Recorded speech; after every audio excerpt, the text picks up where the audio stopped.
The renowned Irish singer-songwriter Glen Hansard has died following a motorcycle accident in the early hours of this morning. The Oscar-winning musician was travelling on the bike when it was involved in a crash near Lucan in Dublin just before 4:30. Our reporter Laura Fletcher joins us now live from the scene of the accident. Laura, what more can you tell us about this terrible accident? So Eileen, as you can see behind me, I'm on the R121 and it remains sealed off, as does the R109, that's the lower road in Strawberry Beds, and that is where this fatal road traffic incident took place. Gardaí were alerted to it at around 4:30 in the morning.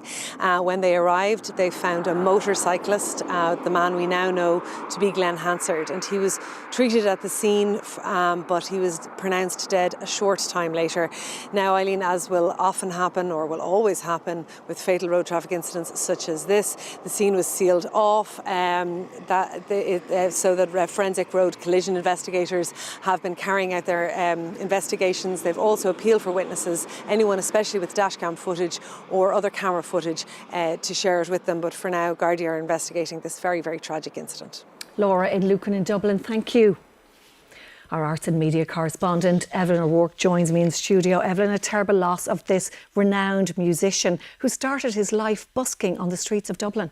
Yes, I think there's a great description of Glen, which is, Glen Hansard, born in Dublin, raised by Dublin and celebrating Dublin. He was a true Dubliner, born in 1970. He talked very openly, he's done interviews about this, about struggles that he had, and he ended up kind of leaving formal education really in his early teens, swapped that for the University of Life, went out onto the streets busking, and really that's where he began to meet his community. But he learned that kind of raw musicianship on the streets busking, just over and over again playing that music, meeting fellow musicians. And then of course it took off. I mean, the commitments in the Alan Parker film in 1992, I think it was probably the first time many of us met him. He went on to join the Frames. The Frames, of course, stormed the music world, both here in Ireland and internationally.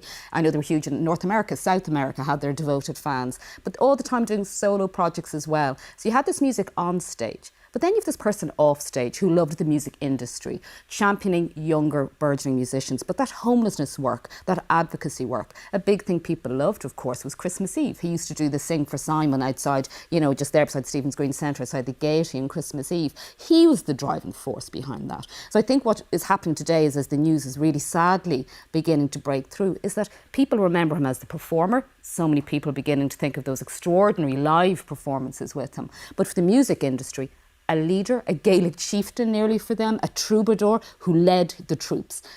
Other Voices, a programme that he was absolutely a champion of. 25 years on the road now. Glen was right there at the start of Philip King. So we have this person who's a driving force in the industry off stage, and then this remarkable, charismatic, on-air, on-stage front man who really just wove a spell over audiences.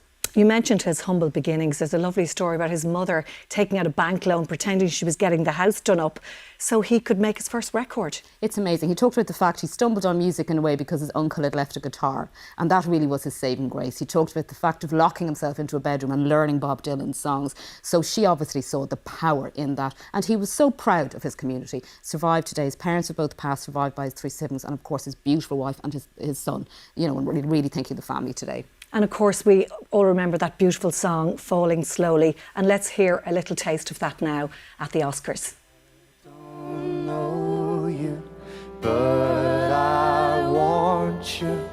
It's been an amazing thing, and thanks for taking this film seriously, all of you. It means a lot to us. Thanks to the Academy. Thanks to all the people who've helped us. They know who they are. We don't need to say them. This is amazing. Make art. Evelyn O'Rourke, thank you. And we'll have lots more on the sad passing of Glen Hansard in our bulletins throughout the day. Now, before we go, tributes are now beginning to pour in following news of Glen Hansard's tragic death this morning. Taoiseach Micheál Martin said he had made a significant contribution to Ireland's cultural landscape, while former President Michael D. Higgins said he was a wonderful musician and performer, a troubadour whose gift for storytelling brought so much joy to audiences across the world. In the past few minutes, Arts Minister Patrick O'Donovan said few artists had made as big an impact on modern Irish storytelling as him. From everyone here on the Lunchtime News, a very good afternoon. I don't know you, but I want you all the more. words.